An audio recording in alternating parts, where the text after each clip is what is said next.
Les pourquoi de François, un podcast où François pose des questions. Une présentation d'Autogestion Optimum.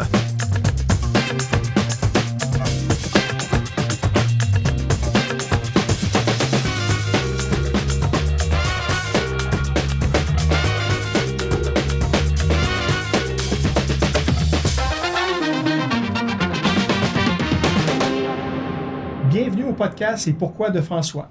Aujourd'hui au podcast, j'ai le grand plaisir de recevoir un athlète qui porte les couleurs du Québec avec fierté et qui s'apprête à vivre l'un des plus grands rendez-vous du sport canadien. Martin Crête est membre de l'équipe du Québec qui représentera la province au prochain championnat canadien de curling, le Brier, en février prochain. Le curling, c'est bien plus qu'un sport de précision. C'est un jeu de stratégie, de sang-froid, de lecture du jeu et d'esprit d'équipe. Et Martin incarne parfaitement cette réalité.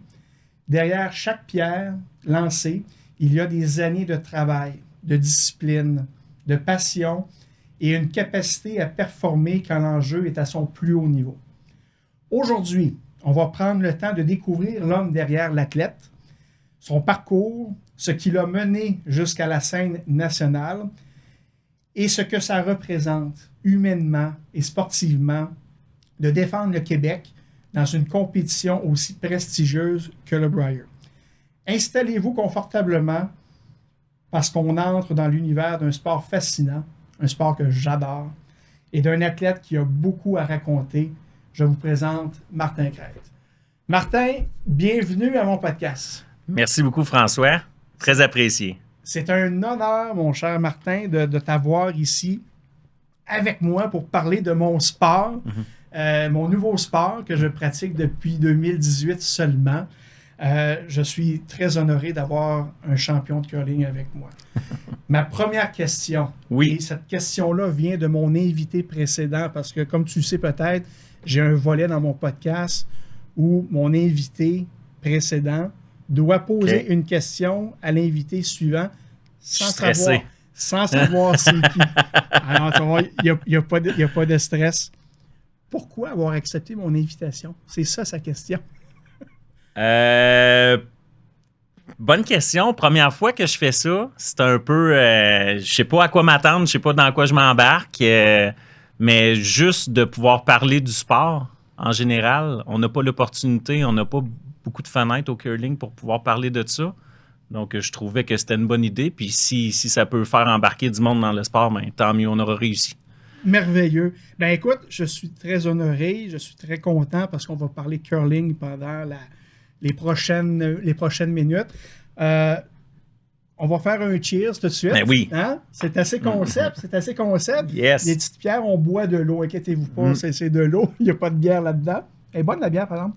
Très bonne. Très, très bonne. Martin, il y a une tradition au club de curling où on joue à Etchemin, à Lévis. L'équipe perdante se fait payer la bière par l'équipe gagnante. Est-ce que c'est toujours comme ça ou bien c'est un peu juste local chez nous au club? En fait, cette tradition-là date du début du curling. C'était comme ça. Donc, le perdant recevait la première tournée puis payait la deuxième tournée. Donnant, c'est l'aspect social du curling. Je te dirais, dans les tournois haute compétition, ça a un peu disparu. Il en reste encore quand on se promène dans les tournois en Ontario ou dans l'Est du Canada, mais pour tout ce qui est haute compétition, mettons, on s'en va au championnat canadien, toute cette réalité-là, le social n'existe plus entre les équipes. Mais sinon, là, tu vas te promener au Québec, n'importe quel club de curling, c'est comme ça que ça fonctionne, puis c'est ce qui amène le monde dans le sport, c'est l'aspect social de pouvoir jaser après la game avec une foule de gens qui viennent de métiers différents puis qu'on découvre la planète un peu. Là. C'est peut-être la seule fois dans ma vie, dans ma carrière de curler, que je vais te payer la bière. Peut-être. Peut-être. On le sait pas. Peut-être dans le cas de bout, on peut toujours être surpris. Peut-être. Il y aurait plein en tout cas. Mais écoute, je tiens à te remercier encore une fois. Puis tu m'as apporté un petit cadeau. Je trouve ça vraiment très sympathique. C'est ton gilet officiel de l'année passée quand tu es allé au Briar avec tes collègues. Oui, tout à fait. Fait que je t'ai apporté un gilet du Québec là, que j'ai porté. Quelle fiche a eu ce gilet-là l'année passée? 4 victoires, 4 défaites. C'est parfait, ça, pour 500. On a joué pour 500. On a quand même joué un bon tournoi. On a eu des matchs serrés. On avait l'opportunité de qualifier pour la deuxième ronde, mais c'est ça. Ce n'est que partie remise. Il est très beau, puis je tiens à t'en remercier. Je vais le porter fièrement au club. Je vais jouer assurément avec ça. Je vais peut-être lancer les meilleures pierres de ma vie. On le sait pas. J'en doute un peu. Mes collègues me diraient non, ça n'arrivera pas. Mais en tout cas, merci beaucoup. C'est très apprécié. Martin, j'aimerais ça qu'on puisse faire une petite entrée en matière. Martin Crête, le curling, ça a commencé comment? Donc, de faire un peu ton parcours au niveau curling, parce que ça intrigue, hein, le curling. Pourquoi le curling? En fait, moi, c'est mon père qui m'a apporté au curling à l'âge de 7 ans. Puis lui, il avait commencé avec son travail, puis il m'a apporté là un dimanche matin pour les jeunes. Puis j'ai pogné la piqûre du curling à ce moment-là. J'ai aimé la stratégie, comment qu'on jouait, l'aspect équipe, etc. Donc, à l'âge de 7 ans, j'ai commencé tranquillement pour me diriger ensuite de ça vers des équipes juniors à partir de l'âge d'environ 11 ans où que j'ai commencé la compétition. Fait que je suis rendu à maintenant 40 ans, presque 40 ans, je vais avoir 41, ça fait plus de 30 ans là, que je fais ça. Donc, j'ai commencé mes équipes juniors, les Jeux du Québec, pour ensuite de ça, suivre mon parcours, là, un peu plus de grandes compétitions avec les championnats canadiens, les essais olympiques, etc. Là. Est-ce que tu pratiquais d'autres sports aussi par le fait même? Ou tu vraiment concentré? J'ai joué un petit peu au soccer, mais rien de haut niveau. Mais sinon, c'est ça. C'était pas mal concentré curling.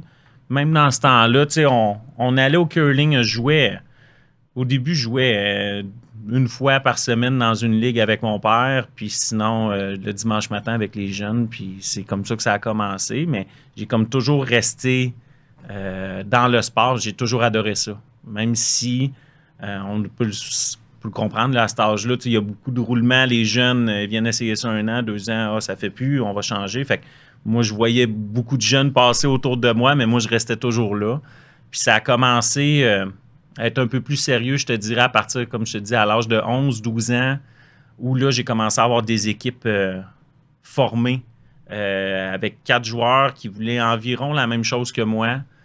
Pour qu'on puisse commencer à faire de la compétition. Donc, que ce soit c'était de la compétition provinciale à ce moment-là, contre les autres régions, puis ensuite de ça, ça nous a amené aux championnats provinciaux, Jeux du Québec, etc.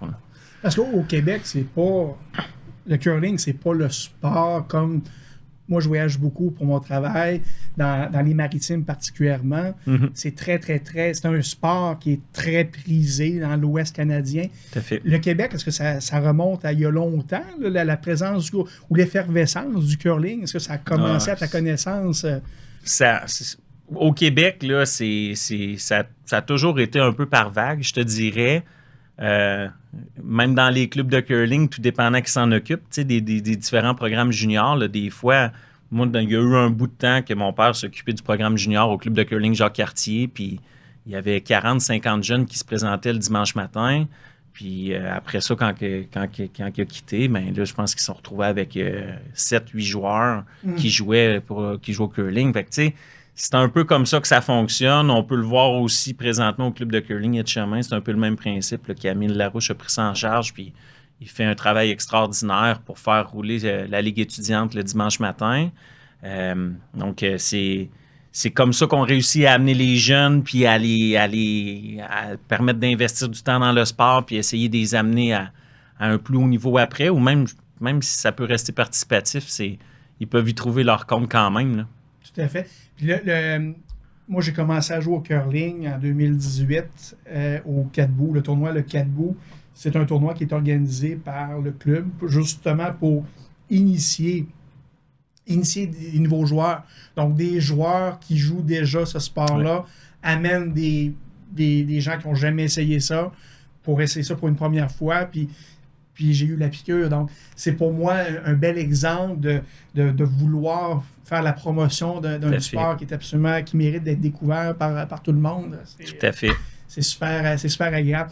Écoute, Martin, je vais fonctionner un peu différemment ce soir dans mon podcast parce que d'habitude, j'ai toujours des questions que je cogite, que je réfléchis puis que j'aime poser. Souvent, j'ai pas le temps de poser toutes mes questions.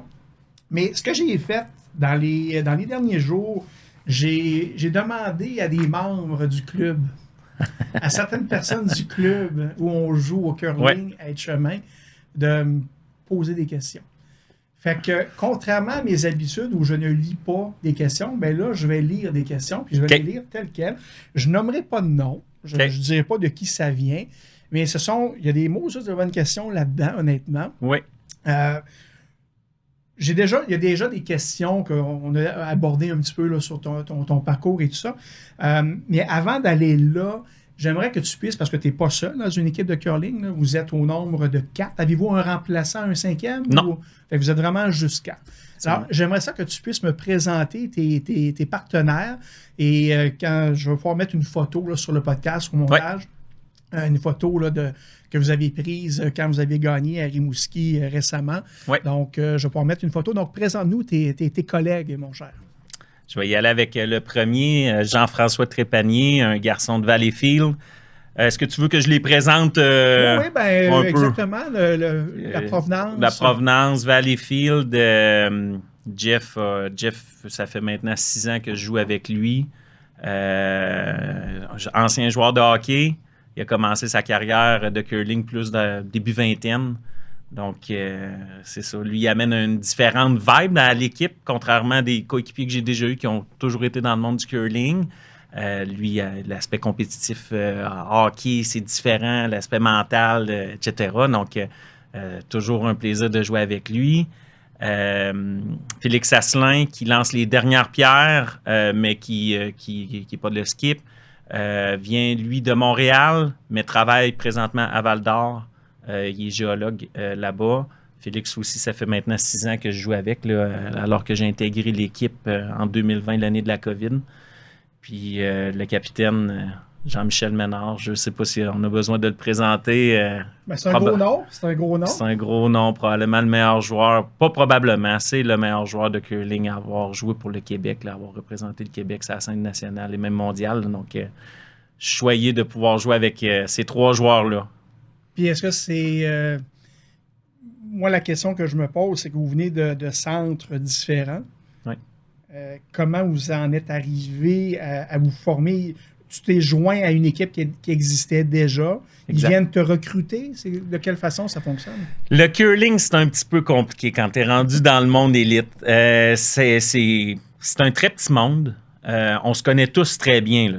On va jouer contre des équipes. Là, je jouais en finale la semaine passée, puis je jouais contre mon beau-frère là, dans la finale du championnat provincial. Donc, c'est ça. C'est tous des chums. On prend une bière après, puis c'est une game de curling, mais tout fonctionne par appel. Bouche à oreille. Tu veux te jouer avec moi l'année prochaine? C'est des ententes qui se font verbalement.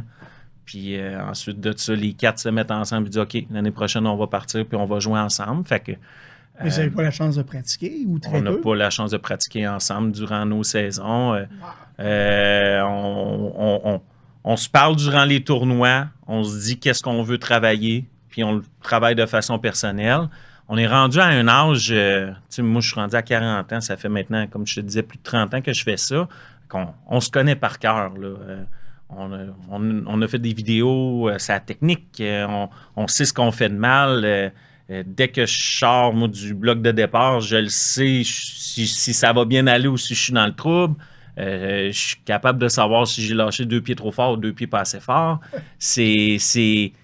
On vient qu'à se connaître par cœur. Fait que quand on a quelque chose, qu'on donne un conseil à un autre de nos coéquipiers, ben, il sait tout de suite c'est quoi, puis il est capable de le changer sur le champ, là, des fois durant un match. On lui dit « Ah, telle affaire », puis là, ben, lui, il est capable de dire « OK, t'as raison, je ne l'ai pas faite », puis là, il l'enregistre, puis il est capable de le faire la prochaine fois qu'il va lancer une pierre. Donc, toi, tu joues à titre de numéro 2. Exactement. Donc, pour expliquer à ceux qui ne connaissent pas le curling, là, mais qui veulent s'intéresser, puis je vous invite à vous y intéresser, il y a 4 joueurs. Ouais. Chaque joueur lance 2 pierres. Donc, le premier lance les 2 premières pierres. Toi, tu lances les 2 autres. Après ça, le 3e, et ainsi de suite. Normalement, le skip c'est celui qui lance les dernières pierres. Tout à fait. Vous, dans votre équipe, le skip, le chef, là, oui. le boss de l'équipe, est troisième. Exactement. Pourquoi? Bonne question. On est allé... quand on a appelé Jean-Michel il y a 2 ans pour faire partie de notre équipe, c'est ce qu'on lui avait proposé dès le départ. Donc, qu'il soit le capitaine, mais qu'il lance les pierres de troisième, parce qu'on pensait que Félix, ça faisait déjà 2 ans qu'il nous skippait à plein temps, puis qu'il lançait les dernières. Puis on avait le feeling que Félix était le meilleur joueur pour lancer les dernières pierres au stade qu'on était rendu. Puis j'avais parlé un petit peu aussi avec Jean-Michel pour savoir c'était quoi son feeling. Il veut-tu avoir la pression de lancer la dernière pierre? Parce que ça vient dur, c'est difficile mentalement, ça, tout ça sur des longs événements. Fait qu'en discutant avec Jean-Michel, ben, on en était venu à la conclusion que ce serait peut-être lui mettre qui les serait forces mieux. aux bons endroits. Exactement. Okay. Puis même là, à ce moment-là, c'était un peu drôle. Au début de la saison, Jean-Michel nous avait dit « Ah non, mais Félix, il skip déjà. Laissez-le skipper. Moi, je vais aller jouer troisième, puis je vais brosser vos pierres. » Il dit « Je suis capable. » Fait que là, on avait commencé la saison 2024-2025 avec cette formation-là. Puis on a joué 5 tournois, je crois, au début de l'année. Puis on avait bien démarré, mais on voyait qu'il y avait quelque chose qui accrochait. Là. La machine, elle partait pas. Là. On se connaît tous un peu. Là. Puis les tournois 3, 4, 5, là, ça avait été compliqué. Là, on voyait Jean-Michel, il suivait moins attentif. Puis la communication était moins bonne. Il y avait plein de petits aspects du curling, un peu les intangibles qu'on sentait qui n'étaient pas on point si on voulait performer puis battre des grosses équipes. Donc, durant la saison passée, on avait fait un mouvement. Là, donc, on avait dit, Jean-Michel, tu vas aller skipper, mais tu vas continuer de lancer les pierres de troisième. Puis là, à partir de ce moment-là, là, on a vu une chimie s'installer. Là. Ça a rendu les choses plus simples. Jean-Michel, on ne se le cachera pas, sa force, c'est mentalement, la stratégie.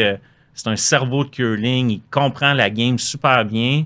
Donc, on l'a mis dans sa force. Puis, en ramenant Félix comme brosseur pour 2 pierres, mais il y avait meilleur feeling pour lancer son pas de placement, meilleure communication générale dans l'équipe. On avait déjà fait un peu cette expérience-là. J'avais joué en 2022, c'était Mike Fournier qui nous skippait, mais il lançait les pierres de deuxième à ce moment-là. Félix lançait les dernières, moi les pierres de troisième. Fait que, on avait déjà un peu fait cette formule-là avec Félix, fait que, on le savait que ça pouvait bien aller. Puis là, ben, on est allé au Brier l'année passée, puis là, ben, cette année, encore une fois. Cette formule-là, est-ce que c'est commun que les équipes, le skip ne soit pas toujours le dernier? Est-ce que c'est plus fréquent qu'on le pense? Il y en a beaucoup plus qu'il y en avait. Là. Vous allez pouvoir voir peut-être aux Olympiques, là, l'équipe de la Suisse, eux, ça fait très, très longtemps que c'est pas le gars qui lance les dernières pierres qui skip. C'est le troisième qui skip, puis c'est Benoît Schwartz qui lance les dernières. C'est difficile mentalement skipper puis mettre les balais aux bons endroits puis s'assurer de caler le bon poids puis il faut que tu sois régulier, il faut que tu connaisses tes joueurs, il faut que tu connaisses la glace, c'est difficile. Donc, ça rajoute une pression en plus d'avoir à tirer les dernières pierres.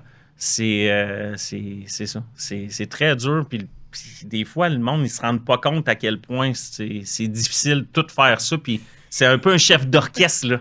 Ouais. Si ça ne fonctionne pas bien, là, si tu n'envoies pas les bons signaux, ben ça n'ira pas bien pour le joueur qui lance. Là. Est-ce qu'on peut faire une petite parenthèse, Martin? Oui. Parce que tu dis, bon, balai, la vitesse des glaces, la stratégie, puis tout ça. Moi, là, quand je dis que je joue au curling, souvent, on rit. Ouais. On trouve ça drôle. Ouais. On dit, voyons donc, le curling, voyons donc, c'est facile, le curling, c'est ici, c'est ça. C'est sûrement arrivé qu'on me dise ça, Martin, dans ta carrière de curling. Là. Le balai brossé, puis... Toi, tu brosses ou tu lances? C'est combien de fois je me suis fait poser cette question-là? Ben oui. Mais tu réponds quoi à ça, à quelqu'un qui dit, qui pas ridiculise le curling, mais qui banalise ce sport-là, parce que c'est tout sauf facile, ce sport-là. Absolument. Ben, il n'y a pas grand-chose à répondre. Des fois, juste des collègues de travail, on parle de ça, puis ils sont un peu mystifiés par essayer de comprendre c'est quoi le niveau de difficulté là-dedans. Donc, moi, d'habitude, je prends les choses en main, puis j'organise souvent des 5 à 7 avec le travail. Puis je les amène. Bonne idée. Je les amène. On a fait déjà 2 parties de Noël au club de curling et de chemin, justement, avec ma direction, justement, pour ramener le monde. Puis le monde sont sortis de là, puis ils se sont découverts des nouveaux muscles. Bon, ben parfait. Exactement. Fait que c'est le meilleur moyen de leur faire comprendre le niveau de difficulté. Parce que c'est facile de lancer une pierre du plus fort que tu peux, puis elle va arrêter dans le bumper à l'autre bout, puis elle ne restera pas en jeu. C'est là, les gens, ils se rendent compte que c'est difficile de la faire arrêter exactement où ce que tu veux la faire arrêter. T'sais? Puis la fameuse question, mais en fait, ça va être la fameuse question. Ça va être la question de ma blonde. Oui. Parce que ma blonde, elle dit, ah, c'est ça, tu t'en vas jouer au curling, tu t'en vas balayer, mais tu ne balayes pas à la maison. Est-ce que le balai sert vraiment quelque chose? Moi, je connais la réponse, mais j'aimerais ça que tu en parles sur l'importance de un bon balai avec une bonne pierre bien lancée. Là. Maintenant, avec la technique de brossage où on est rendu en 2026, c'est un des aspects les plus importants du curling. C'est le niveau d'efficacité que tu peux donner.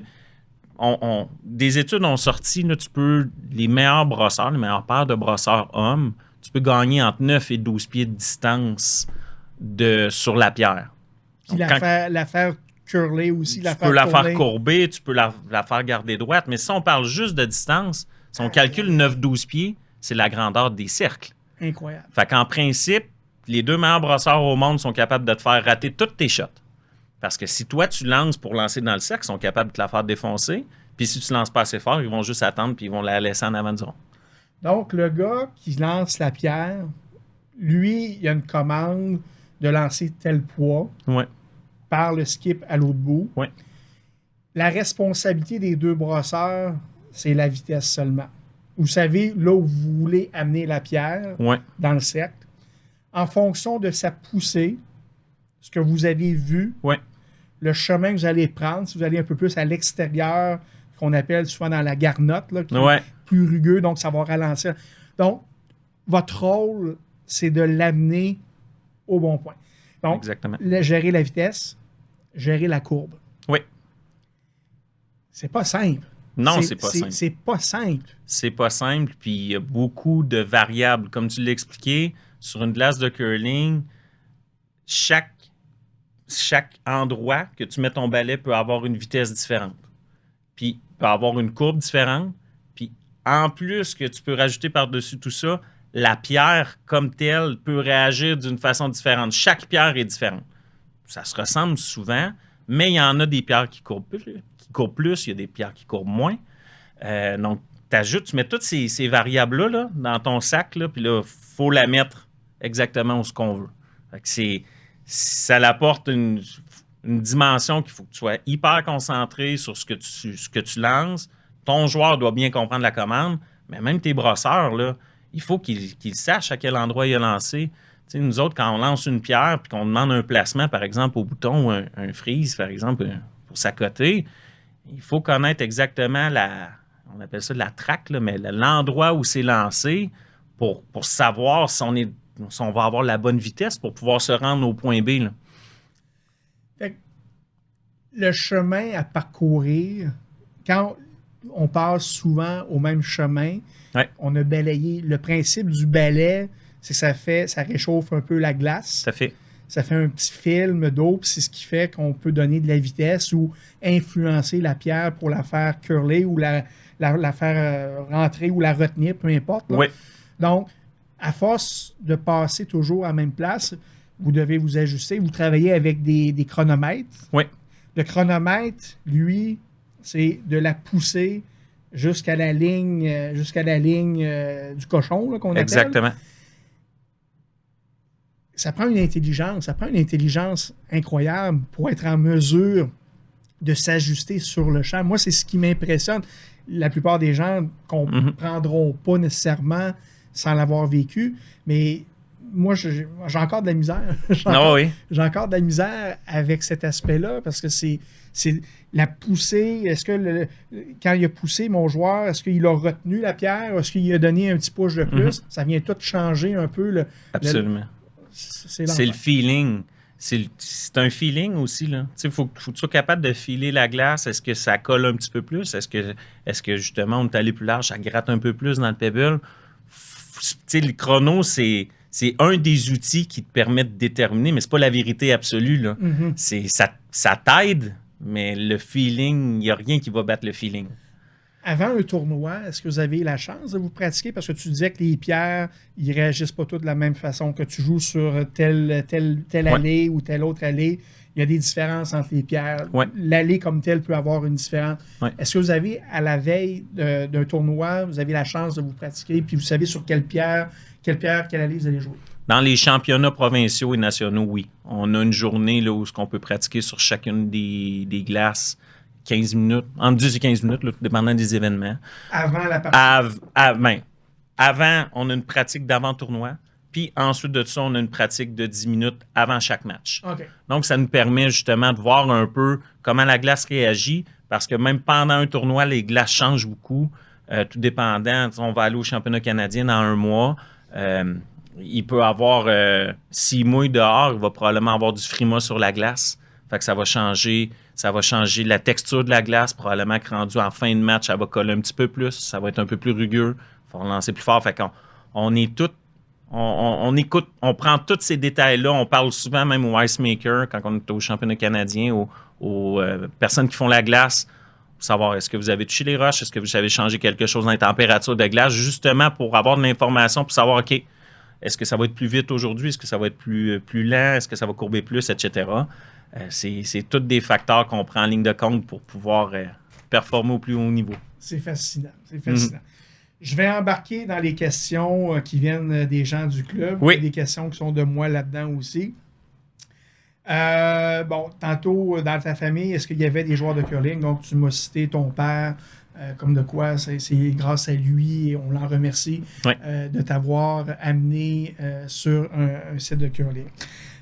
Qu'est-ce qui t'a poussé vers le curling? On y a répondu. Ton père a été un élément, un bon influenceur. Question. Jeune, étais-tu skip et à quel moment tu as changé de position? Je crois comprendre que tu joues à plusieurs positions selon les événements. Mais à cette question-là, est-ce que tu étais skip quand tu étais plus jeune? J'ai toujours été skip jusqu'au moment que Jean-Michel m'a appelé en 2007. J'ai skippé toute ma carrière junior. J'ai gagné les Jeux du Québec. J'étais allé 5 fois au championnat canadien. J'ai perdu la finale du championnat canadien junior en 2002, en demi-finale en 2003. Puis c'est ça. J'ai skippé 100% de mes équipes de tout mon stage junior. Et là, il y avait un poste de libre comme numéro 2. Comme numéro 3. Quand Jean-Michel m'a appelé en 2007, c'était comme troisième. Ouais. La différence entre skipper et lancer des pierres de 2, c'est quand même un peu... C'est quand même différent, mais c'est quoi l'élément clé pour les gens qui connaissent moins ça? Le rôle du numéro 2, principalement, tu pourrais le définir comment? C'est complètement différent. Le rôle du numéro 2, être alerte sur justement plus l'aspect vitesse, connaître la glace. Pour lancer une pierre, souvent, on ne se le cachera pas, les coups sont un petit peu plus simples. Sont plus simples que les roches de skip. Moins de pression, mais c'est plus des tirs. Faut être bien positionné. Pour placer. Pour les placer, pour pas se mettre dans le trouble. Il faut éviter les pierres complètement ratées. Donc, il faut toujours être proche pour permettre de garder l'avantage à notre équipe durant le bout. C'est un changement un peu de mentalité comparativement à skip. Là. Selon si tu as le marteau ou pas, bien évidemment, exactement, ça peut avoir un impact. Donc, le marteau, c'est celui qui lance la dernière pierre. Tout à fait. Donc, l'équipe qui... Un des gros changements, quand un capitaine lance un draw 4 pieds pour prendre son point ou prendre 2 points, si le capitaine, il lance dans le fond du 4 pieds, puis qu'il accroche là, une mordeuse du fond de 4 pieds, mais qui prend 2 points, lui, il a 4 sur 4. Mm-hmm. Mais moi, si je fais ça comme deuxième, je mets probablement mon équipe dans le trouble. OK. Tandis qu'il m'a demandé début du 4 pieds, c'est vraiment important que je la mette là. Il faut que je chasse que l'option, ça va être dans le milieu du 8 pieds ou dans le début du 12 pieds, là, dans le début de la maison, parce que stratégiquement, cette pierre-là, elle risque de resservir plus tard dans le bout. Donc, j'ai un rôle important comme numéro 2. J'ai un rôle très important. Absolument. Ben oui, faut que tu le dises à tes coéquipiers. Oui, je vais leur dire. J'espère qu'ils écoutent. Non, mais on a tous un rôle qui est très particulier, qui est très spécifique, mais je suis content de t'entendre dire que c'est un rôle très important, le rôle de numéro 2. OK. Alors, pour quelqu'un qui n'a jamais regardé un match de curling de sa vie, comment tu décrirais ce sport en 30 secondes? C'est un jeu d'échecs sur glace qui... comment je décrirais ça? Un jeu d'échecs sur glace. C'est pas mal ça. Ça ressemble à ça. C'est une très bonne réponse. Ouais. Je vais retenir le jeu d'échecs. Qu'est-ce qui surprend le plus les gens quand ils découvrent le curling pour vrai, au-delà des clichés qu'on voit à la télé?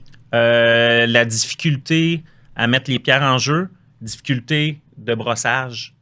Ils se rendent compte à quel point c'est difficile de brosser. C'est difficile physiquement, c'est difficile de se tenir debout sur une glace de curling.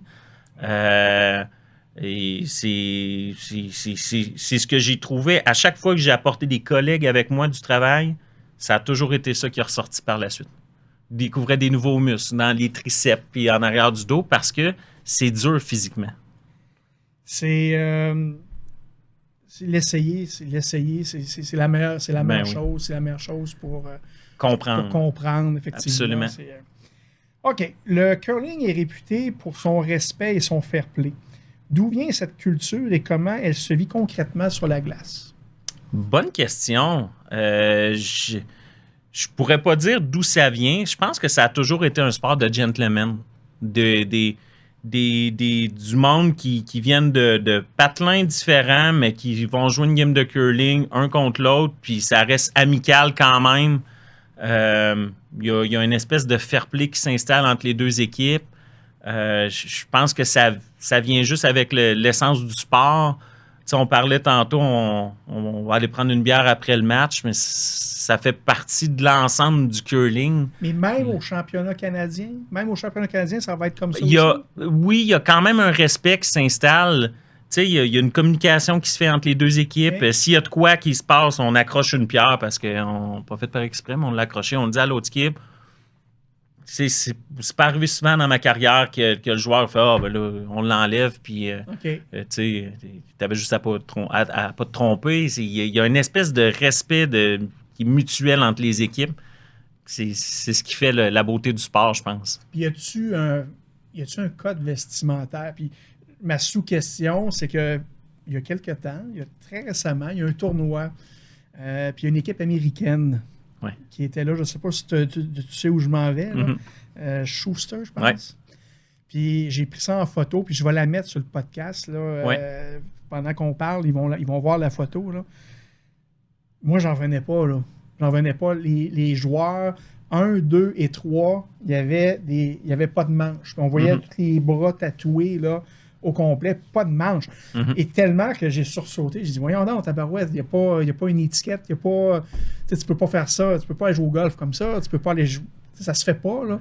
Mais y a-tu quelque chose? Y a-tu de la réglementation là-dessus? Ben, dans les championnats nationaux, nous, on est obligé comme de porter notre gilet du Québec qui nous est attitré ou nos gilets des différentes provinces, puis de porter des pantalons de la même couleur. Mais il n'y a pas plus de code vestimentaire que ça. Okay. Si on a apporté une casquette ou un bandeau, c'est juste que ça rime aux couleurs de l'équipe. Mais pour le reste, là, il n'y a pas plus de code vestimentaire. Tu trouves ça comment, toi, que c'est cette équipe américaine-là, je ne sais pas, sont réputés pour être provocateurs demain? T'es connais-tu? J'ai très bons amis. Ah, t'es sérieux? Ah oui, c'est vraiment le deuxième puis le troisième, là, Matt Hamilton puis Christopher Pliss, c'est des bons amis. À chaque coup qu'on se voit à Cornwall, il y a tout le temps un tournoi à Cornwall au début de la saison qui va chercher beaucoup d'équipes d'Europe, un peu d'équipes internationales. Puis Schuster, ils sont souvent là. Puis On prend souvent une bière avec eux autres. Ils sont sûrement très bons. C'est vraiment du bon monde. Sans préjugés. Là, oui, mais c'est vraiment du bon monde au-delà de tout ça. Non, ça m'étonne pas. Les gars, ils sont flashy, ils aiment ça. C'est des Américains. Ils veulent vendre le sport. Ils veulent que ça sorte de l'ordinaire. Fait qu'eux autres, c'est comme ça qu'ils vendent leur équipe. Est-ce que tu sais si eux autres qui vont représenter les Américains aux Jeux olympiques? Non, c'est pas cette équipe-là. C'est Daniel Casper, qui est une équipe de jeunes qui ont justement, je pense que Schuster ont perdu en demi-finale cette année des essais olympiques. Et toi, toutes ces équipes-là, tu dis que tu les connais ou à peu près, parce qu'à Cornwall, c'est un tournoi où il y a plein d'équipes internationales qui s'y retrouvent. C'est à chaque année. Ouais. Donc, il y a une fraternité, une communauté qui se crée. Puis Martin Crête de Québec qui connaît ces joueurs-là, puis il leur parle. C'est tous des joueurs contre qui j'ai joué pendant ma carrière à un moment ou à un autre. Tu sais, j'ai déjà joué 5-6 fois contre Bruce Mowat, qui est numéro 1 au monde. J'ai joué contre Yannick Schwaller, qui est numéro 2. Brad Jacobs, je compte plus le nombre de fois que j'ai joué contre lui. Brad Gouchou. J'ai tout affronté ces joueurs-là à un moment de ma carrière. Je sais que la question va venir plus loin, là, mais je vais te la poser tout de suite parce qu'on est là-dedans. C'est qui le joueur qui t'impressionne le plus?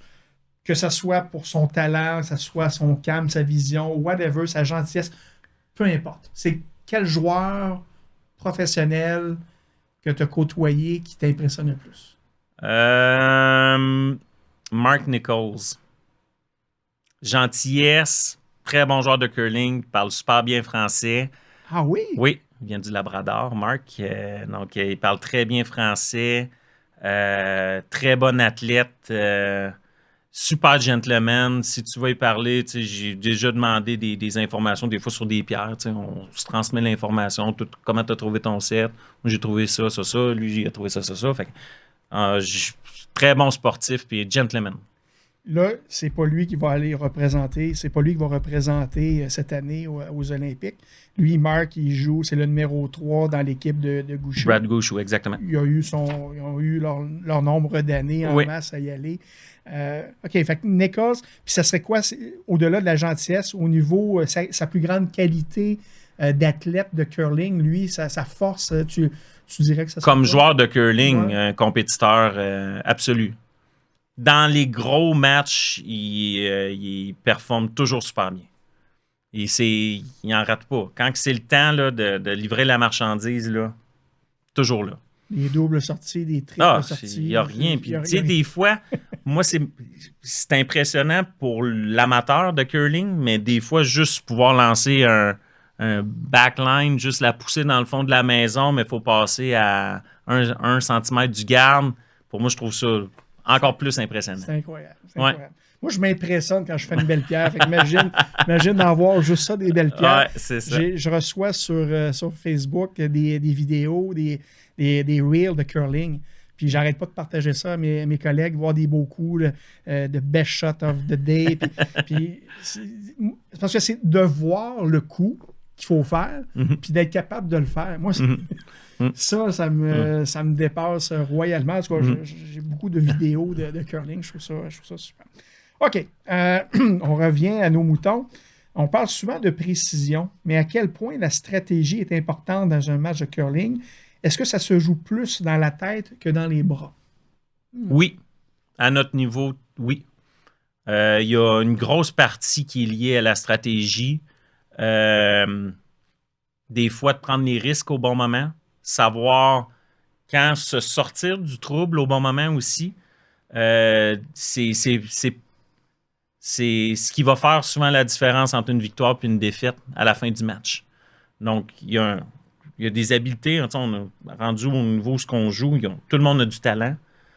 Puis on joue sur les détails. Puis des fois, juste un mauvais call stratégique peut te coûter le match.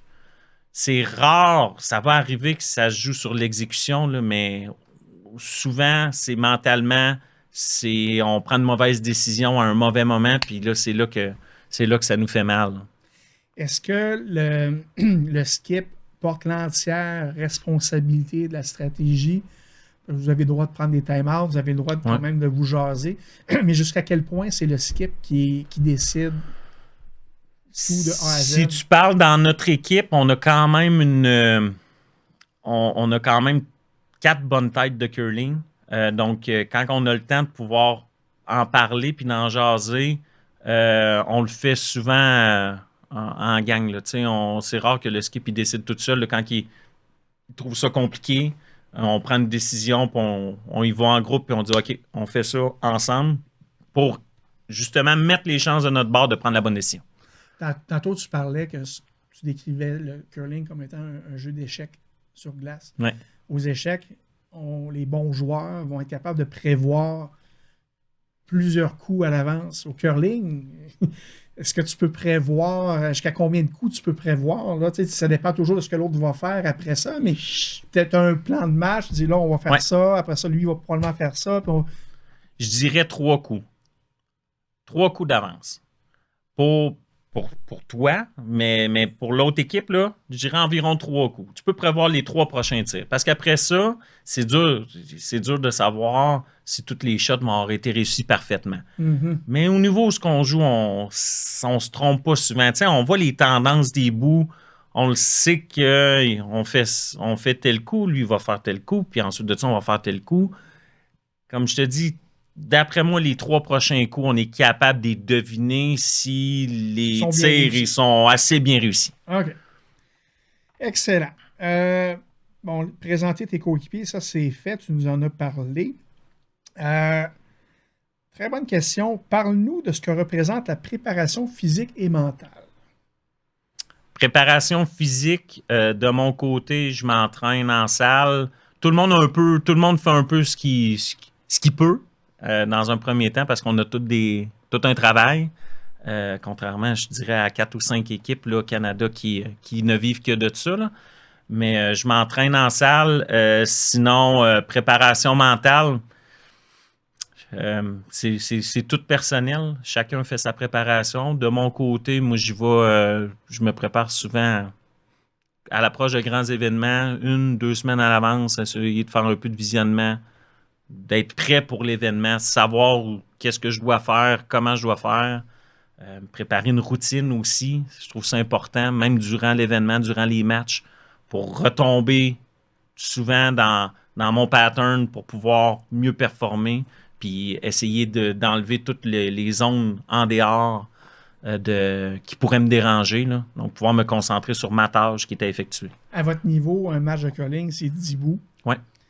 Dans une journée, dans un tournoi, vous pouvez jouer quoi? 2 matchs? Dans une journée, 2 matchs. Ouais. Maximum? Oui. Okay. J'ai joué, on a eu un petit tournoi il n'y a pas tellement longtemps, puis une journée, j'ai joué 3 matchs de 8 bouts. J'étais brûlé. Donc, l'entraînement en salle, je peux très bien comprendre l'importance d'avoir une bonne hygiène de vie là, à la veille des tournois. À titre d'exemple, tu parlais des 3 matchs en même journée. Au dernier championnat provincial, la formule a changé. On a joué 12 matchs en 7 jours. Donc, c'est 5 journées de 2 games de 10 bouts, plus les pratiques d'avant-match.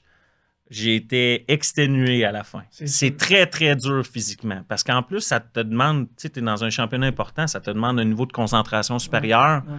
Donc, de traîner ça là, au fil des jours. La première journée, ça va bien, mais là, tu accumules. Tu arrives le dernier dimanche, là.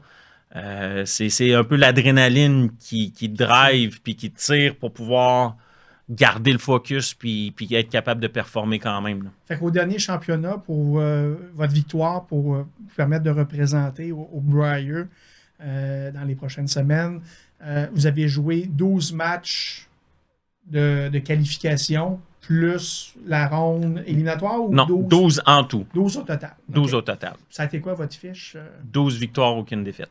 Est-ce qu'il y a des matchs là-dedans que OK, là, oui, 12-0, c'est correct, là.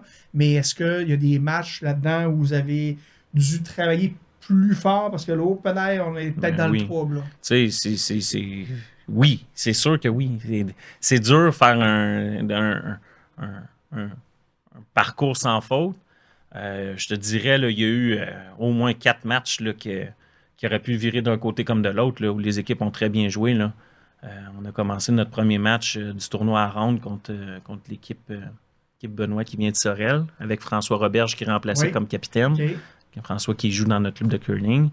Puis ça a été un très, très, très bon match de curling. Là, âprement disputé, là, ça aurait pu virer d'un côté comme de l'autre. On a eu un match serré aussi contre Robert Desjardins et Mike Kennedy là, qui viennent du Saguenay. On a gagné sur la dernière pierre au dernier bout. Puis les 2 matchs de play-off contre l'équipe de Julien Tremblay, ça aurait pu virer comme un côté comme de l'autre. Là. Mais qu'est-ce qui, pour ces matchs-là un peu plus serrés, qu'est-ce qui fait que ça penche de votre bord? Y a-t-il un élément que tu es capable de dire, l'expérience ou la stratégie? Y a-t-il un élément que tu peux dire, on a un avantage parce que telle chose? Ben, c'est sûr que l'expérience a eu à jouer, je crois. On est cette année, plus que l'année passée, très résilient. On joue peut-être un peu moins les odds, comme on appelle, là. Avoir les bouts-pairs, s'assurer d'avoir au moins d'être avec le marteau après 8, etc. Là. Ouais. Donc, on laisse venir un peu la game à nous autres. Puis je pense que ça nous l'a bien rendu au final, au courant de la saison. On a une saison incroyable cette année. Au total, on a calculé, on calculait ça en revenant du championnat provincial. On a 44 victoires, 5 défaites dans toute la saison en équipe. Donc, il y a certainement plusieurs petits points, comme tu le mentionnes, qui font en sorte que ça joue pour nous autres, là. L'expérience, on est résilient, on attend le bon moment, on prend les chances au bon moment. C'est ce qui fait notre force, je crois, cette année. Donc, une bonne lecture du jeu, une compréhension des forces de chacun, fait en sorte que vous êtes en mesure de bien vous comprendre dans tout ça. Oui. OK, excellent. Est-ce que votre préparation mentale est différente quand tu affrontes l'équipe Gouchou, par exemple? Plus stressant ou intimidant? Maintenant, ça me change plus rien. Pourquoi? Parce que ça fait 20 ans que je l'affronte, Brad Gouchou.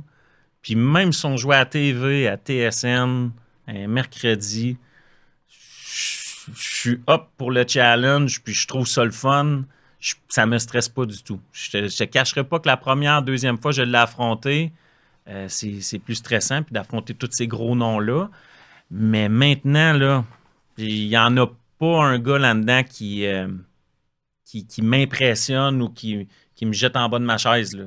Ça ne me stresse pas. Mais partez-vous avec tout de suite, bon, OK, là, on joue Gouchou. On joue pas du tout. Tel joueur, telle équipe. Vous ne partez pas avec tout de suite. Vous êtes capable de les battre. Oui. Puis, on l'a déjà fait. Okay. Puis on est capable de le faire. Tout est une question de répétition puis de constance. Mais sur un match de 10 bouts, on est capable de tenir notre bout puis d'affronter ces équipes-là, certainement. Là. Mais là, ce qu'il faut savoir, Martin, c'est que tu disais tantôt, il y a à peu près 4-5 équipes qui ne font que ça dans la vie. Ouais. Dont l'équipe de Gouchou, entre autres. Ouais. Toi, tu as une job.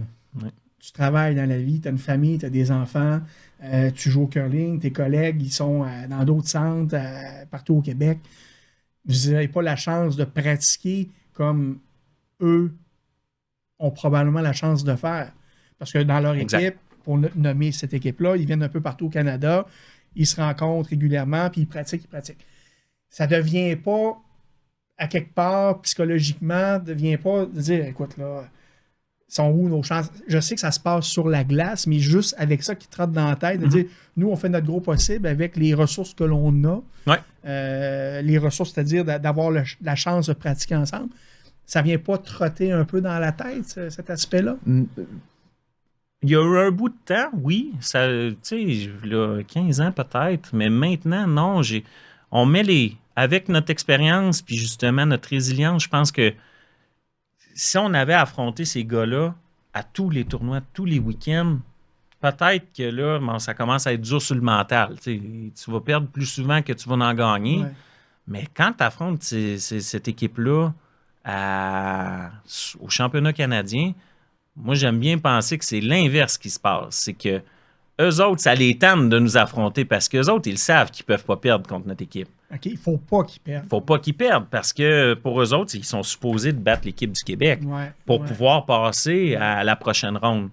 Donc, on joue un peu le rôle du underdog. On n'a pas de pression, nous autres, à les affronter. On joue de notre meilleur curling, puis dans le fond, si nous autres, on a les pierres rouges, on joue contre les jaunes, là. T'sais, on en a 8, tout le monde joue égal, là, puis ils peuvent pas nous donner un cross-check pendant qu'on lance. Fait que vous ne changez pas votre identité d'équipe quand vous jouez une équipe qui est reconnue. Pas du tout. L'objectif, c'est de réussir le coup qu'on a à réussir. On le sait qu'ils vont en faire des shots plus complexes puis qu'ils vont nous en sortir, mais on est capable d'y voir venir un petit peu quand même puis d'essayer de vivre avec ce risque-là. Dirais-tu que c'est plus au niveau de l'exécution que leur pourcentage est plus élevé qu'une équipe comme vous, peut-être, qui... Tu sais, s'ils vous battent, le pourcentage de réussite des coups, il est probablement un peu plus élevé. Oui. C'est pas au niveau de la stratégie. La lecture de la stratégie, que ce soit eux autres, que ce soit vous allez avoir une aussi bonne stratégie, à mes yeux, selon moi. Oui. Donc, c'est plus au niveau de l'exécution. Oui. Donc, la chance de pratiquer plus fait en sorte que tu exécutes peut-être. Ils vont chercher le petit edge. La demi-shot de plus qui va leur permettre de prendre un avantage. Oui, c'est probablement là, comme je disais, la constance puis l'exécution. OK, parfait.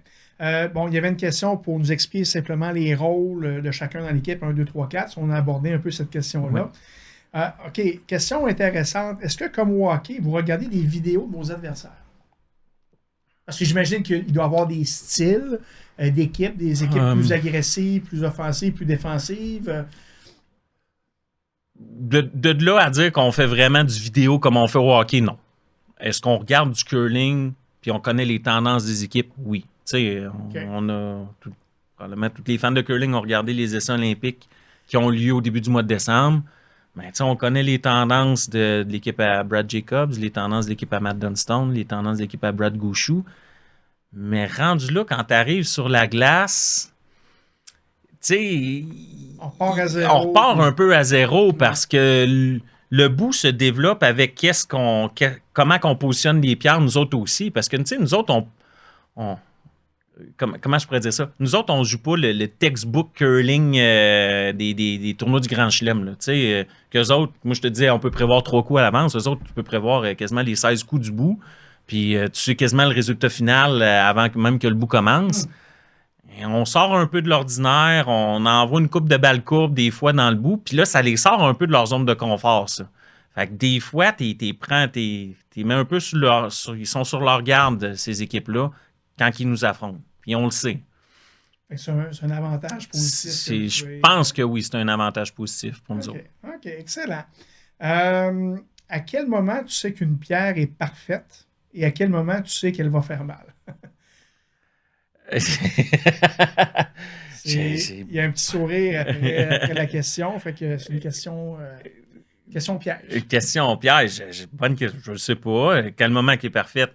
Quand on la veut exactement où on l'a demandé, c'est pas plus compliqué que ça. En fait, ce que j'essaie de comprendre de la question, c'est quand tu fais ta poussée, là, quand tu lâches ta pierre, est-ce que tout de suite en la lâchant, puis tantôt tu as un peu répondu à ça, tantôt, là, tu t'en parlais d'emblée, tu sais déjà. Je vais être proche. Fait que là, tu sais, là, tu vas communiquer avec tes partenaires, les brosseurs, dire OK, je suis chaud. Mais les autres, ils l'ont chronométré aussi. Là. Donc, sans avoir à le dire, les autres, ils vont le savoir que peut-être tu as raté un peu. Au lâcher, je le sais tout de suite. Okay. Si je vais être proche ou non. Fait que c'est là que ça se passe. Autant sur un take-out que sur un drap. OK. Excellent. Qu'est-ce que le curling t'a appris sur la gestion de la pression et de l'échec, autant dans le sport que dans la vie de tous les jours? C'est une question philosophique. Ben, c'est énormément. C'est gestion des émotions. C'est beaucoup ça qu'on se rappelle. Pas jamais trop haut, jamais trop bas. Tu sais, c'est une réponse un peu de joueur de hockey, là, tu vas me dire, mais c'est gérer tes émotions dans un match, dans un événement.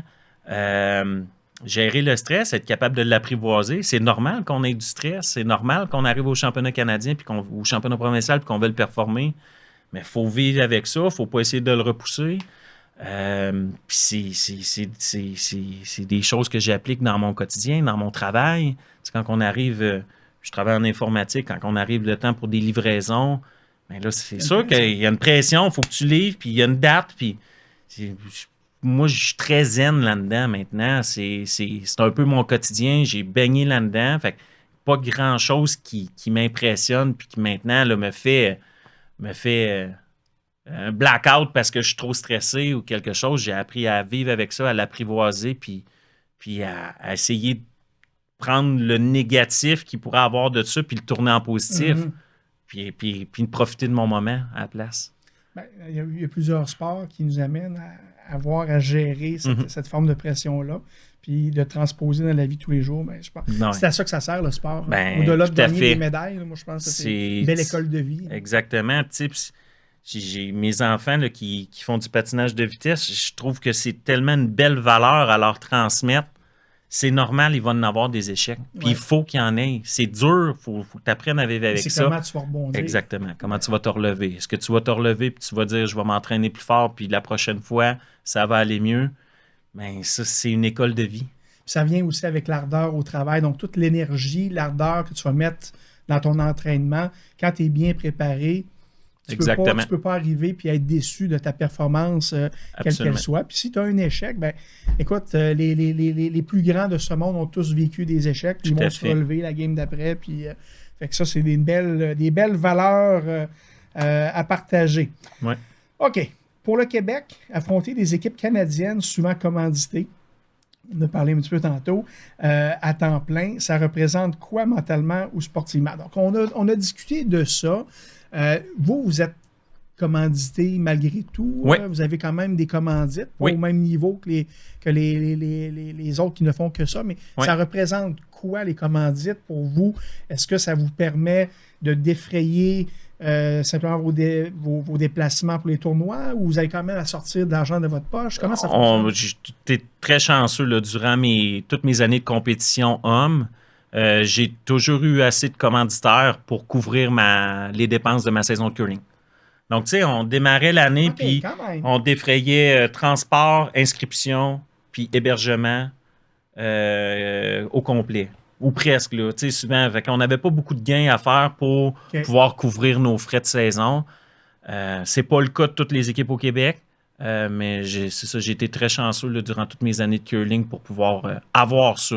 Donc, ça l'enlève un stress. Là. On ne se le cachera pas. Si tu arrives au mois de novembre, tu as juste sorti de l'argent pendant 6 tournois, tu t'es promené à Toronto, Halifax, Ottawa, puis là, tu cash out seulement. Là, tabarouette, à un moment donné, il faut qu'il en rentre. Là. Ça vient stressant. C'est un peu l'effet pervers Est-ce que Curling Québec vous aide financièrement pour vous envoyer à Saint John's ou Briar? Non. C'est vraiment votre équipe qui à la ligne? Exact. Okay. Mais pour le Briar, c'est l'Association canadienne qui paye. Ah, OK. Donc, eux autres, ils payent transport, hébergement là-bas. Donc, lui, on est... Puis, il y a une bourse aussi là, qui vient avec ça. Est-ce que chaque équipe repart avec une bourse ou c'est uniquement pour le top 3, mettons? Tout dépendant du classement final, tu as des catégories. Là. Le top 4 a vraiment plus d'argent. Les 2 qui qualifient dans la deuxième ronde font quand même un gros montant. Puis après ça, de 6 à 10, 11 à 14, puis 15 à 18, des montants de ça. On parle de quel ordre pour le gagnant? Là? Le gagnant va gagner 300 000 $. Mettons là, ce que ça représente là, en tout et partout, là, avec les commandites, puis parce que ça vient avec un carding, t'es gardé athlète excellence au niveau du gouvernement. Okay. Donc là, tu reçois par mois un montant, je pense que c'est 1 500 $ hors d'impôt. Un crédit d'impôt. Exactement. Okay. Qui est par mois, par joueur. Okay. De 1 500 $ à l'abri de l'impôt. Donc, tu sais, c'est quand même beaucoup d'argent. Là. Ça représente, je pense, c'est 144 000 $ pour l'équipe. Là. Donc, le plus gagner le tournoi, je pense, c'est 100 000 $ plus les crestings pour Donc, les commanditaires pour le championnat du monde, etc. Là, je pense que grosso modo, ça tourne autour de 300 000 pour le gagne. Fait que là, toi, là, tu t'en vas là-bas là, à Saint-Jean's, Terre-Neuve. Ouais. C'est une semaine, là, une grosse semaine. Oui, 10 jours, oui. Là, c'est des vacances. Ça te prend un employeur qui est compréhensif parce que vous ne veux pas. Bon, oui, c'est des vacances. Tu dois faire ce que tu veux dans tes vacances, mais quand même, là, ça demande une certaine logistique professionnelle aussi. Exact, oui. Je suis très chanceux. Là. Je travaille chez Desjardins. J'ai très belle flexibilité avec mon travail. Permet de prendre. J'ai jamais eu un refus de congé pour partir dans un de mes tournois de curling. Ça fait maintenant 12 ans que je travaille chez Desjardins. Donc, je suis très chanceux. Mon employeur me permet de le faire. Là, j'ai cru comprendre qu'il y avait des petits changements dans votre équipe. Je pense qu'il y a des annonces récentes qui ont été faites. Peux-tu nous en parler? Effectivement, dans les dernières semaines, là, Jean-Michel Ménard a annoncé qu'il prenait sa retraite de la compétition masculine. Les gens s'en attendaient un peu parce qu'il est rendu à 50 ans, Jean-Michel. Il avait dit ouvertement qu'il voulait commencer à compétitionner dans la catégorie senior, qu'il va faire tout de suite après le championnat canadien. Il va compétitionner au championnat provincial au mois de mars, fin mars, championnat provincial senior. Jean-François Trépanier aussi, lui qui joue premier avec nous autres, se retire de la compétition et moi-même à la suite du Brier. Et peut-être potentiellement notre dernier, mais si jamais on va au championnat du monde, on va y aller.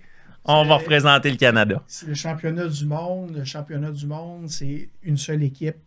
C'est l'équipe championne qui va aller là. Exactement. Cette année, c'est à quel endroit cette année, le championnat du monde? Je ne le sais pas. J'ai pas regardé la destination. Ça sera une belle surprise.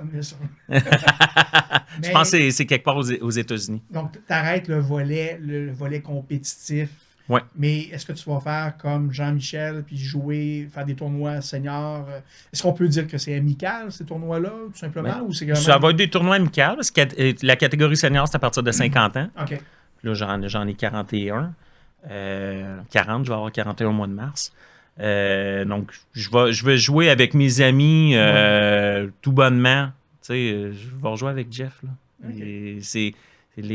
C'est plus la compétition, le temps que ça prend, la préparation. C'est dur sur la famille.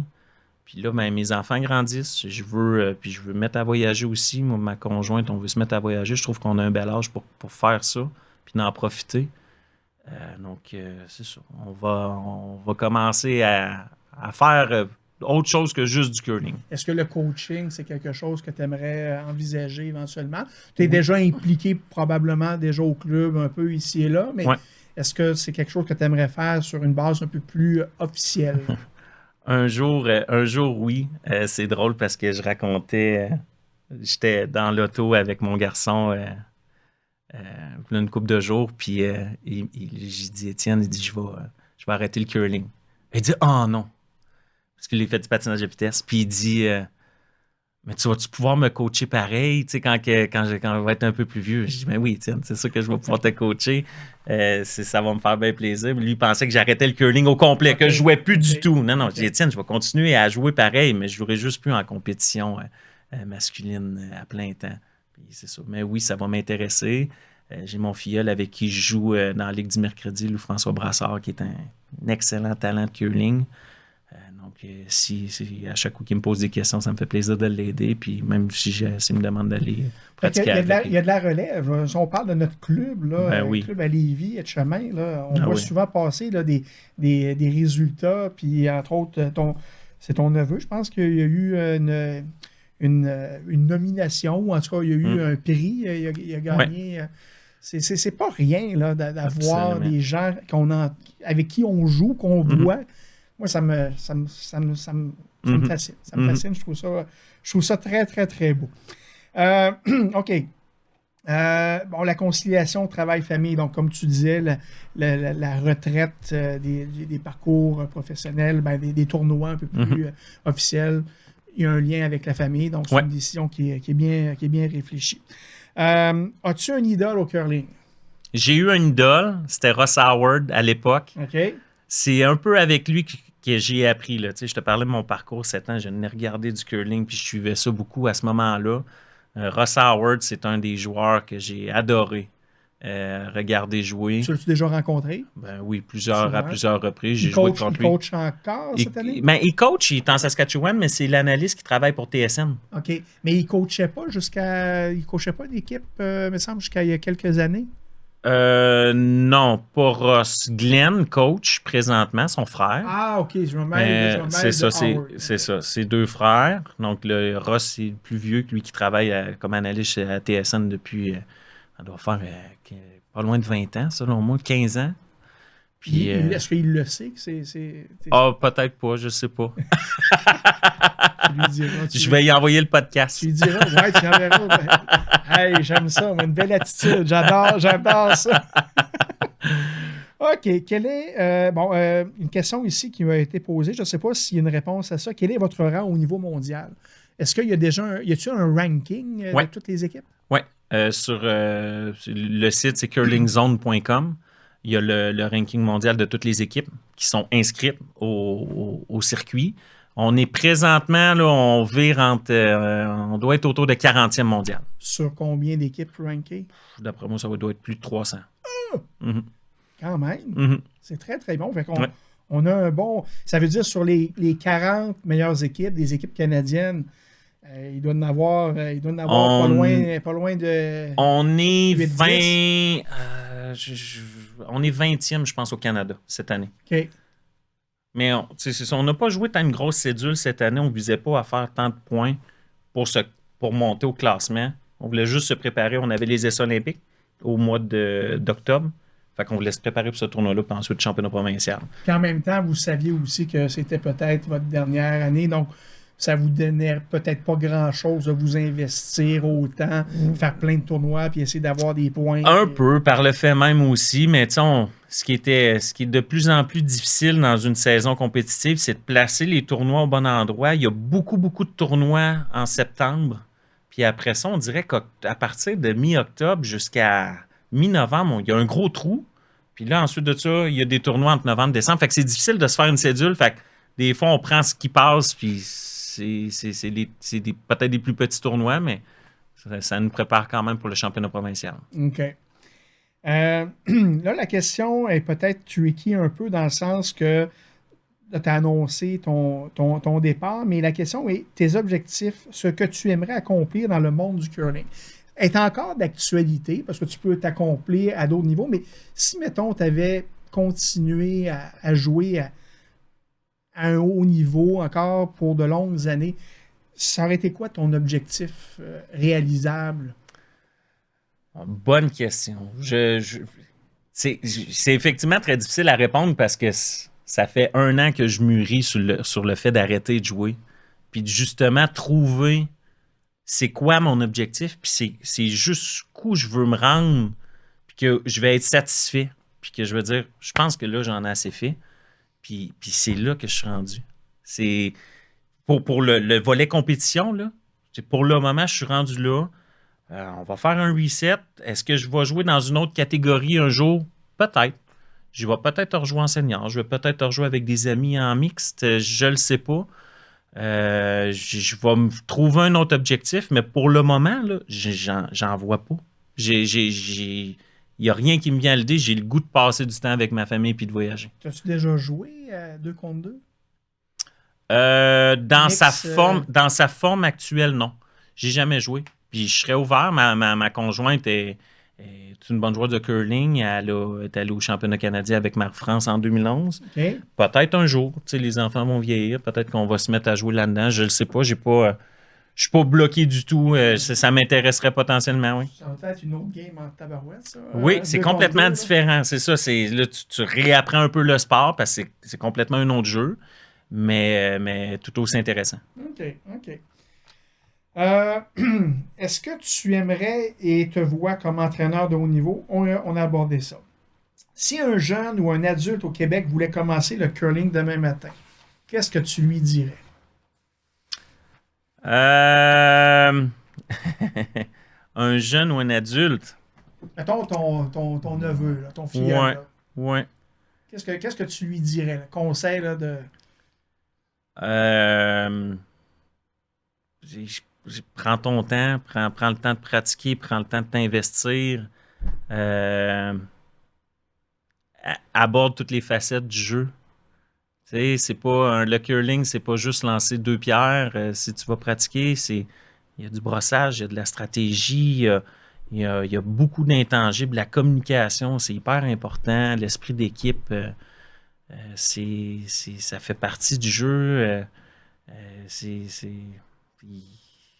Profite de la glace, puis essaye de prendre tous les éléments, puis ça va te profiter dans ta vie.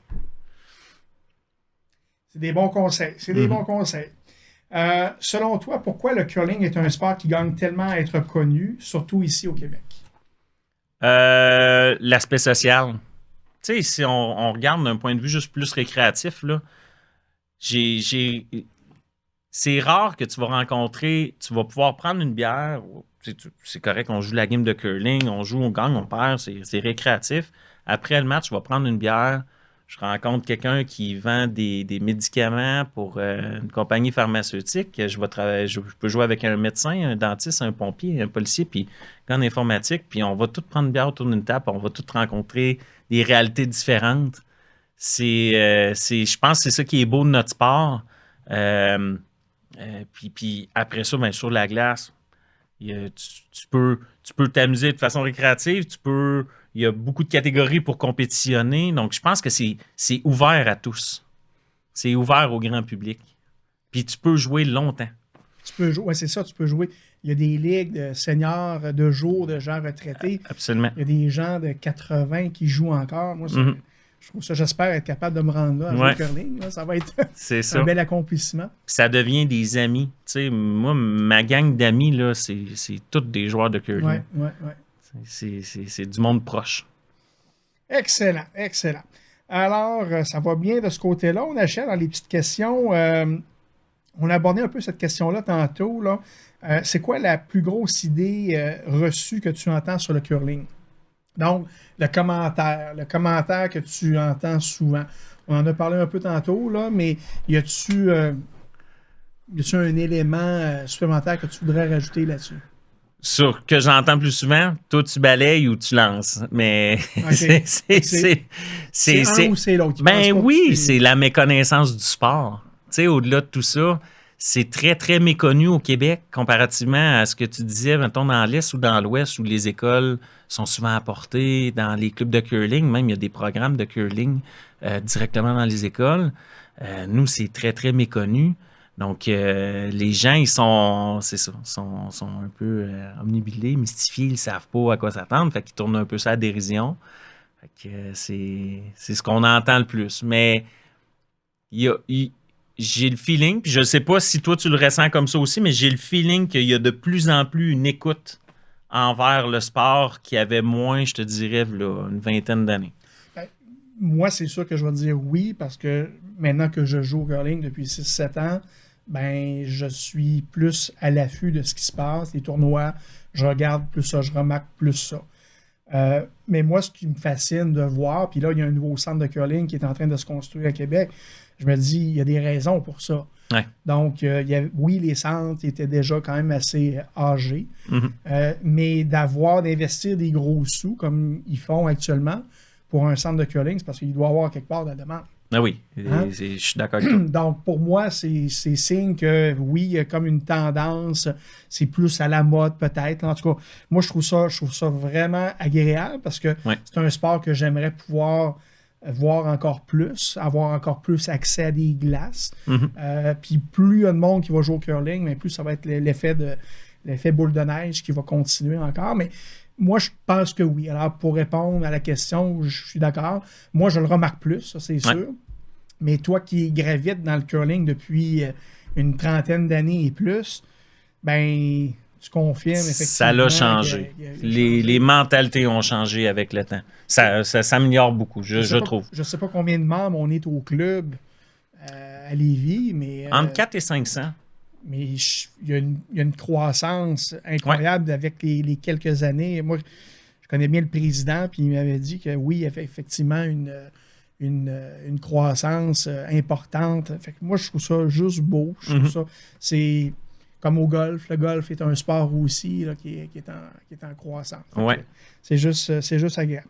OK. Une question, elle ne vient pas de moi, cette question-là, mais je la comprends très bien. Sur une glace, c'est quoi qui est le plus stressant? Rater une pierre importante ou entendre ton coéquipier te dire « c'est correct » alors que tu sais que ça ne l'est pas? Parce que moi, quand je lance une pierre, puis là, mes chums, ils essayent de me dire « c'est bien correct », mais je sais qu'elle n'est pas correcte. C'est quoi qui est le plus stressant là, pour toi? Là? Quand moi je rate puis qu'ils disent c'est correct. Ah ouais? Ah ouais, tabarouette. C'est pas des bons acteurs? Ou, Ben, tu sais, on le sait, on est là, on baigne là-dedans. Là, tu sais, quand tu viens de lancer un chaudron, là, puis qu'il dit. On n'est pas du genre à se taper dans la mythe et dire hey, good job pareil. Non, t'as lancé un chaudron. Là, c'est... de temps en temps des chaudrons. Oui, je suis capable. T'as besoin de cours, tu me le diras. Je suis un expert. Je suis capable. Je suis capable toute seule, inquiète pas. Parfait, excellent. Merci beaucoup, ça m'encourage. Bon, question importante, mais vraiment importante. Est-ce que les balais sont vraiment aussi importants ou c'est juste pour avoir l'air occupé? Sont vraiment aussi importants. Je l'ai dit tantôt. C'est Maintenant, avec les techniques de brossage, c'est incroyable la différence qu'on peut faire sur une glace de curling, surtout sur une glace d'arena. Écoute, je trouve ça super le fun parce que tu mets en valeur mon travail de balayeur au curling. Oui. Je me découvre des muscles, comme tu disais tantôt. On se découvre des muscles. Puis ma conjointe va être contente de savoir que je travaille et que je balaye vraiment. Tu travailles fort. Ça va être super. Petite question pour terminer l'aspect des questions. Puis il y a beaucoup de questions qui viennent du club. Mais je trouve ça vraiment le fun. Ouais, c'est le fun. Là. Fait que les gens ils étaient bien fiers de participer à ça. Si quelqu'un écoute cet épisode et hésite encore à regarder un match ou à essayer le curling, qu'est-ce que tu aimerais lui dire pour le convaincre de tomber en amour avec ce sport? Essayer de comprendre, c'est infini la beauté de ce sport-là. Il y a un peu de tout. Il y a la stratégie, il y a l'aspect physique, il y a l'aspect mental aussi qui vient avec ça. Des fois, on peut même le voir à la télévision. Comme je disais tantôt, on a pu remarquer dans les essais olympiques, là, les gars sont stressés, ils en ratent, ils ne positionnent pas à bonne place.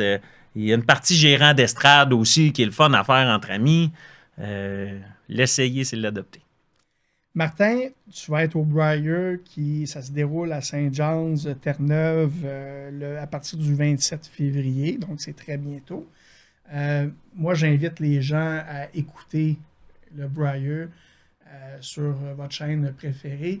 J'imagine qu'on va voir, il y a sûrement au moins quelques matchs qu'on va voir à la télévision. Je comprends que souvent, ils essayent de mettre les équipes...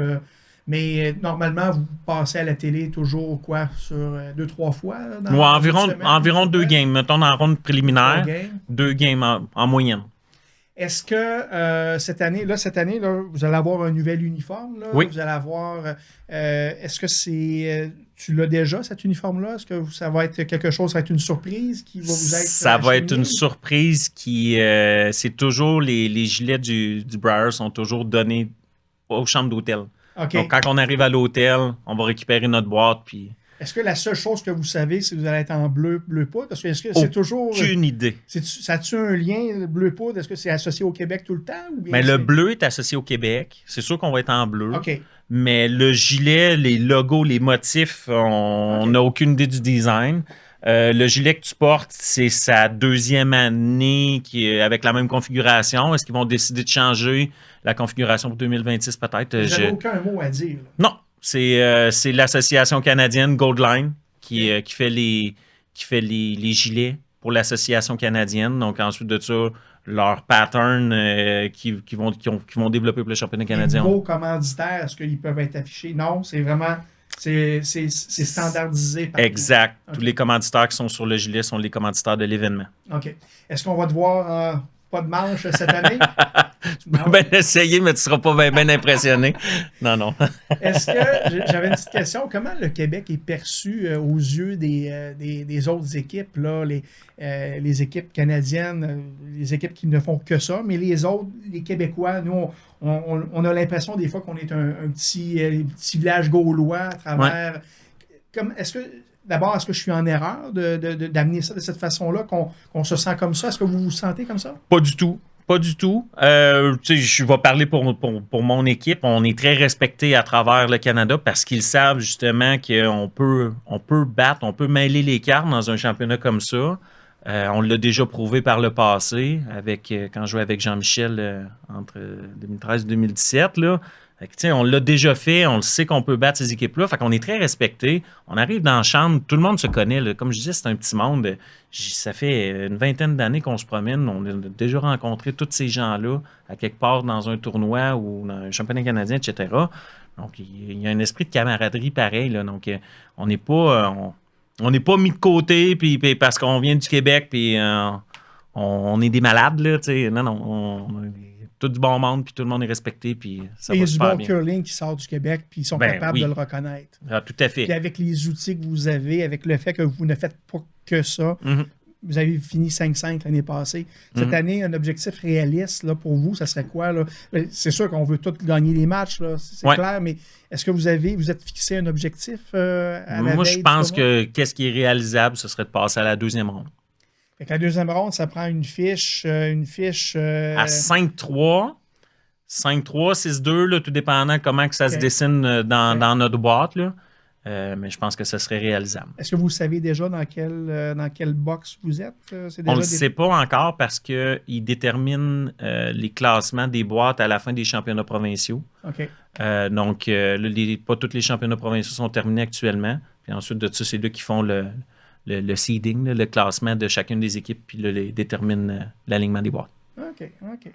Ben, c'est excellent, ça.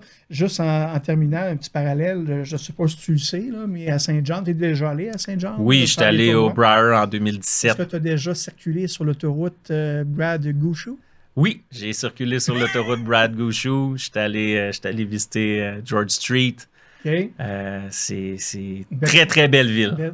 Très belle ville, c'est fascinant. Est-ce que as-tu embrassé le fish, le poisson? Non, Kiss the Cod, je ne l'ai pas fait, mais je vais le faire cette année. Ça serait le fun que tu fasses ça cette année. Oui. Une petite photo, là, tu m'enverras ça. C'est sûr, je vais le faire. Ça serait super le fun. Ça serait super comique. Puis à quand l'autoroute Martin-Crête? Oh Québec, boy! Là? Est-ce que ça pourrait être le troisième lien? Ouais, c'est ça. C'est mon troisième lien. Ça me laisse du temps, c'est correct. On est correct. Non, mais je trouve ça super rigolo parce que c'est signe à quel point le curling est très, très puissant, très, très présent. D'avoir l'autoroute Brad Gouchou, qui est un joueur de talent exceptionnel. Fait que pour moi, ça me fait sourire. Écoute, on va terminer là-dessus. Je t'ai posé une question tantôt provenant de mon invité précédent. Oui. Quelle serait ta question pour mon prochain invité, sans savoir qui il est? Sans savoir qui il est. Oui. Je ne sais pas moi-même. OK. Tabarouette, c'est plus compliqué. Est-ce qu'il faut que ça commence par pourquoi? Pour les pourquoi de François? Non? Pas du tout. Pas du tout. Tu peux aller dans toutes les directions que tu veux.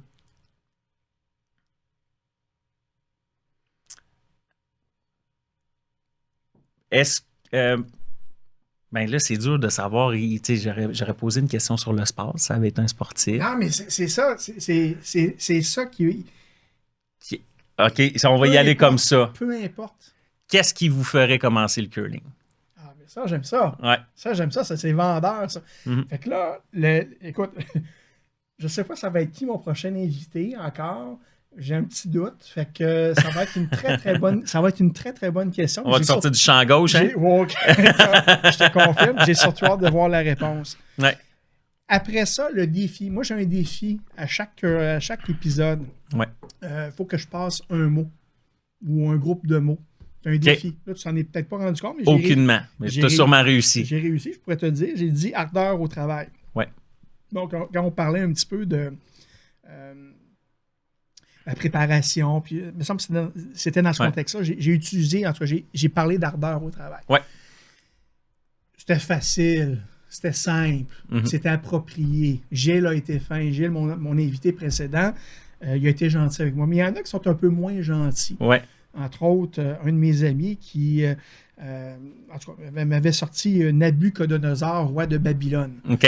Je ne sais pas si tu as connu l'époque Rock et Belles Oreilles là, à la télévision. Quand on était J'ai plus connu, mais ça me dit rien. Bref, Ouais. c'était un épisode. Bref. Fait que, quel serait le mot que tu aimerais que je glisse dans une prochaine rencontre? Dans ma prochaine rencontre avec mon prochain invité. Faut que ça soit. Est-ce qu'il faut que ce soit un. Ça peut être un mot propre? Écoute, il y en a un qui m'a dit William le Wawaron. Regarde. C'est juste pour te dire, j'ai eu anticonstitutionnellement. J'ai eu Sepia, j'ai eu un paquet d'affaires. Fait que moi, je te laisse aller jusqu'à maintenant. En tout cas, il y a eu des... Je vais y aller. Microsoft. Microsoft. Ouais.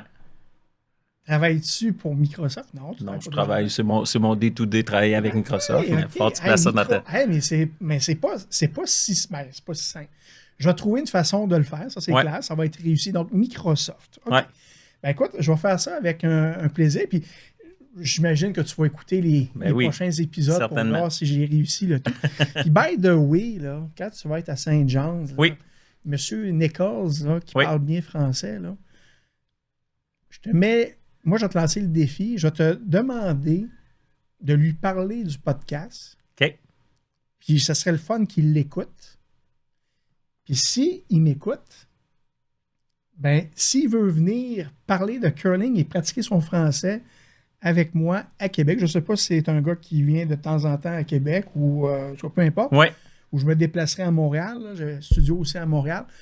En tout cas, je lance l'invitation, mais je serais honoré qu'il puisse écouter notre épisode. Ça a été super agréable, Martin. Vraiment agréable. C'était une formule un peu différente pour moi parce que j'avais des questions qui étaient déjà montées. Je voulais impliquer les gens du club, quelques personnes. J'ai trouvé ça super sympathique. J'espère que les gens ont appris à mieux comprendre ce sport-là. Et j'espère vraiment qu'ils vont vous suivre au Briar dans quelques jours. Et je vous souhaite vraiment le meilleur des succès. Pas la meilleure des chances, parce que c'est pas de la chance, c'est vraiment du talent, c'est du succès. Puis j'espère que vous allez atteindre votre objectif de jouer dans la deuxième ronde. Et à partir de là, who knows? Qui sait? Martin Crête, merci infiniment. Merci c'est beaucoup, très apprécié. Puis à tout le monde, à la prochaine.